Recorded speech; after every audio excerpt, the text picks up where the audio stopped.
Hi, welcome back to our Sproutable Parent Q&A. This week we have a question from a parent who wants to know, what do I do when my child is being disrespectful? Thank you so much for this question. I just want you to know you are not alone. All children are disrespectful at some point, and so are grown-ups. So what do we do? And I always like to answer these questions from a prevention piece and also an intervention in the moment. So prevention-wise, we can go back to the foundation of positive discipline, which is the Adlerian theory. And Adlerian theory comes from Alfred Adler, who believed that behavior is purposeful and that all human beings are driven by a need for significance and belonging. So significance meaning I can contribute, I matter, and the belonging piece meaning I'm connected to others. And so really taking a look at how do our children feel a sense of significance? How are they truly able to contribute to the family? Where do they have agency? Where do they have a voice?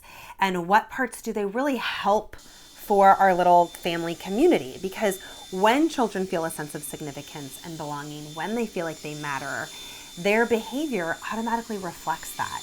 They're confident, they're cooperative, they're proud of themselves. And it links us back to that great Jane Nelson quote, which is, where do we get the crazy idea that in order to make kids do better, we have to make them feel worse first? The truth is, when we feel better, we do better. So for example, if they're just getting the food delivered to them, on this beautiful platter while they're up on their pedestal, they're likely going to act like it. They're likely going to say, go get me a spoon. Where's my milk?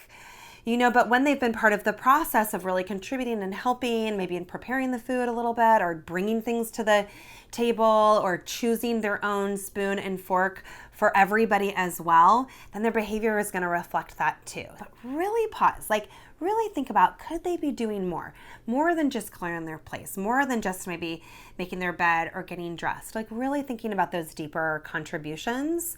Because in this way, when they are able to show and give, contributions towards things in our home, they're going to find more value for that.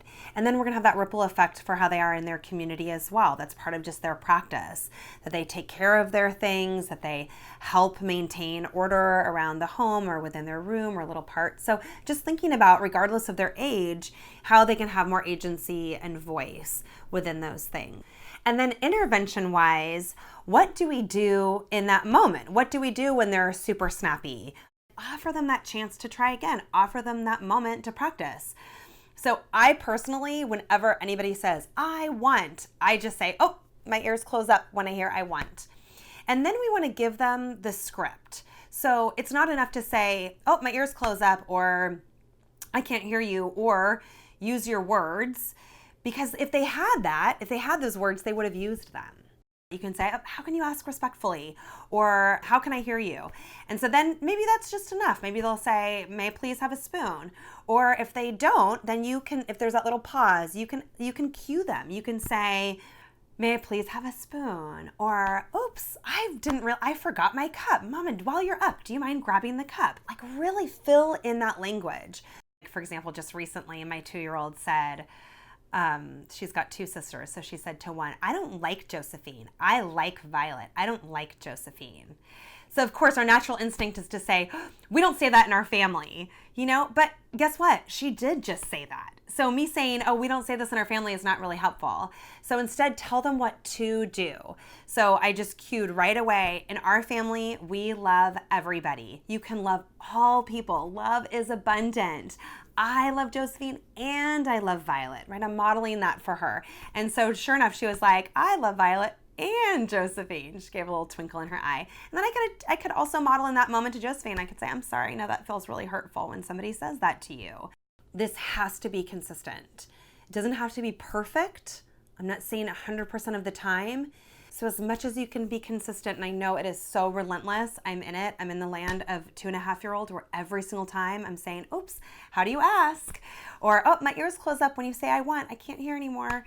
really every single time, this is how kids learn. So it's so important to be consistent. And again, just know that you are not alone. You are not the only parent who has children with disrespectful behavior. Thank you so much for writing in, and we will see you next time. Real moments are learning moments.